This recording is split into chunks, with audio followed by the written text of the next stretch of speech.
অনেকে বলে রাতে আয়না দেখা ভালো না, তাকে আদৌ সত্য কোরআন হাদিসের যুক্তি পেশ করুন। এটা কোনো আয়না ব্যবসায়ী মাসালাটা বাইর করছে মনে হয়।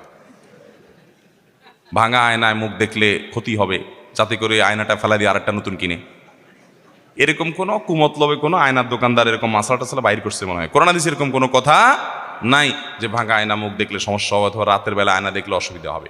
আমি মাঝে মধ্যে চিন্তা করি কিছু কিছু বানোয়াট মাসআলা আমাদের সমাজে কোত্থেকে আসলো। মনে হয় কোনো মুরব্বীরা ভালো উদ্দেশ্যে হাদিসগুলো বানাইছে। উদ্দেশ্য যদি ভালো হয় হাদিস বানানো জায়েজ হবে? মান কাযিবা আলাইয়া মুতাআম্মিদান ফালিয়াতাবাওয়া মাকআদাহু মিনান নার। নবীজি বলেছেন, আমার নামে কেউ যদি মিথ্যা কথা বলে, ইসলাম বলে নাই সে নিজে থেকে বানায় বলল, সে যেন জাহান্নামের টিকেটের রিজার্ভেশন করে নিল। এরকম ভয়ঙ্কর একটা ব্যাপার।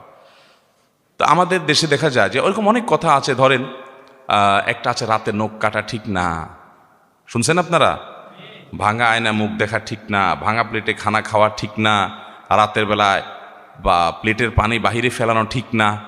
এসব ঠিক না ঠিক না ঠিক না যে বলছে, হাদিস কোরআনে কোথাও এটা নিষেধ করে না, কিন্তু এই ঠিক না আসলো কোত্থেকে? আমি চিন্তা করে মাঝে মধ্যে এটার উত্তর পাই। আমার কাছে মনে হয়, আমার ভেতর থেকে উত্তর আসে এটা যে মনে হয় কোনো সময় মুরব্বীরা মনে করছে রাতের বেলায় পোলাপান নখ কাটতে গিয়ে অন্ধকারের মধ্যে আগে যোগে আপনার বিদ্যুৎ ছিল না, আপনার হারিকেন মোমবাতি বা চেরাগের লাইটে নিবু নিবু লাইটে নখ কাটতে গিয়ে আঙ্গুল কেটে ফেলতে পারে পোলাপান, এই জন্য মাসালা বাইর করছে রাতে নখ কাটা ঠিক না। বুঝতে পারছেন? তারপরে যায় আপনার রাতে যদি পানি ফেলেতে যায়, তো এখন তো আর ফকফকা লাইট তখন ছিল না, অন্ধকার ছিল সব, দেখা গেল কেউ আসতেছে তার গায়ে পানি পড়তে পারে, এই জন্য একটা মাসালা বাইর করে দিল যে রাতে পানি ফেলানো ঠিক না।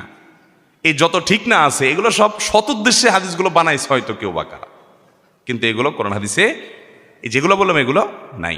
এগুলোর উপর আমাদের সাবধান থাকতে। হ্যাঁ, ভাঙা প্লেটে আপনি খাবেন না, সেটা হয়তো এই কারণে হতে পারে যে ভাঙা জায়গাতে জীবাণু থাকতে পারে, পরিষ্কার ভালো করে হবে না, এই জন্য আপনি না খাইতে পারেন, সেটা স্বাস্থ্যগত বিষয়। শরীয়তের কোনো সে এখানে নাই, নিষেধ করে নাই।